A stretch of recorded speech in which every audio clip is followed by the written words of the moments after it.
Welcome back to EpicAirsoftHD. This week we have one of the patrol-based guns that we unboxed not too long ago. As you can see, the place is covered in packing beads. If you want to find out why, you can click on the annotation above there. For now, let's get this gun out and let's have a look at it. The M4 tanker rifle has went through so many evolutions. Of course, tank crews don't have the same kind of room or space anybody else would do. So what happens is they end up with really short M4s, and this is one of King Arm's variants of that. Sort of unrealistic in approach, but using a lot of real steel components. So they've taken the standard shorty M4 and they've pretty much tricked out everything that they possibly could. So let's start from the receiver and we'll look at some of the other things on the gun. The receiver itself is Altor, upper and lower. Altor we've seen before on the G&P Viper that we reviewed. It's very nice stuff, super sturdy and much more beefed up, and a bigger mag well than the standard M4 itself. Also looks very cool. Altor logos, all the trademarks and everything are all present and correct, even down to where it was manufactured is all perfect. So very nice receiver, looks very cool in any sort of M4 variant. On the front end here they have one of the MFG core short res rails. It's very sturdy again, and it's made of aluminium, so it's very lightweight. The front side post is the standard M4 triangle post, and I've got an M4 birdcage flash hider up on the front too. So quite standard at the front side, but going back towards the other end of the gun, we've got an Altor crane stock. They've also included different sort of cheek pieces on the inside with the gun as well. So this is a much thinner profile. So if you prefer a thinner profile on your stock, you can replace them with these. Cool thing to add to the gun, they've even got the Caa Tactical Magazine. This is a high capacity style magazine, so excellent if you're just starting out airsoft. Plenty in there. Magazines are very stiff fit and it's not coming out anywhere. Mag release on the side, as you would expect it. It's very hard to come out. Of course, a brand new gun, so it needs some wear and tear, but it's better that than falling out of the gun. So other feature of the gun's rear wired, so you're going to need to get a crane stock style battery or a stock tube LiPo. The grip in this houses the motor, which is a high torque variant. I've tried various different lithium polymer batteries, but you're going to need something with at least a 30C LiPo rating on it, because anything below that, you get a really low rate of fire and the motor isn't drawing the power that it needs to pull back on the spring. So worthwhile mention on that, but you do get a really nice crisp trigger response with it, which you'll see when we go out and do the shooting test. The charging handle is one of the really cool ones. It's got an extension on it, so it's much easier to grab if you've got big gloves on. Of course this is a real steel thing, but real steel on airsoft, we all know we want our gun to be as realistic as possible.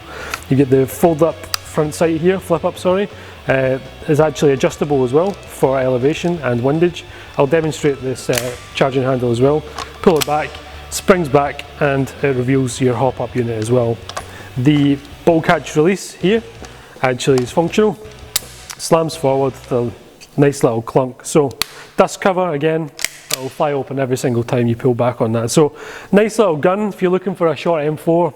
Definitely something to consider. So let's take it out onto the range now and see how it stacks against the other M4s that we've reviewed before.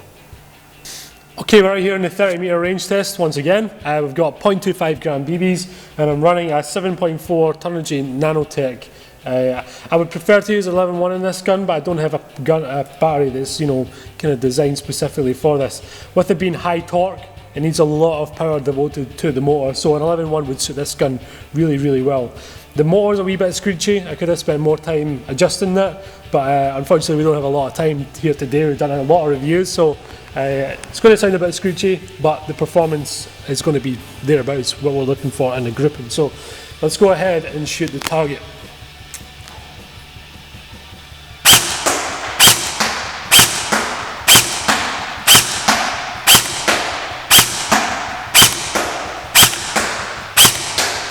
Really, really crisp trigger response, and that's what you're looking for in an AEG. Alright, we'll move on to the automatic test now. Alright, I'm going to be firing bursts to 5 to 10 rounds, 3 or 4 times, so let's see what I can do to the target.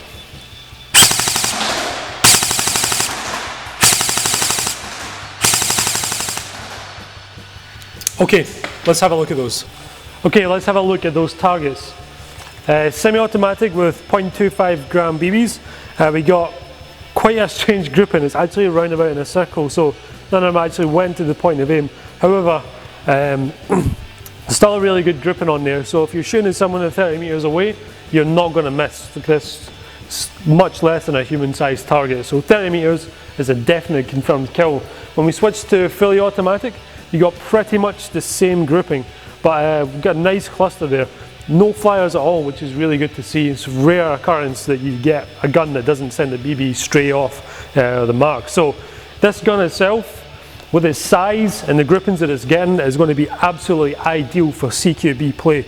So if you're one of these guys that runs about CQB City in the States, something like that, you've got a tricked out M4 that's ready to take any upgrades that you can throw at it, and of course be nice and short or compact enough that you can get round corners with ease. I actually really like M4s this length, much like my XCR, pretty much similar length to that, so very, very familiar and a really good rifle to use.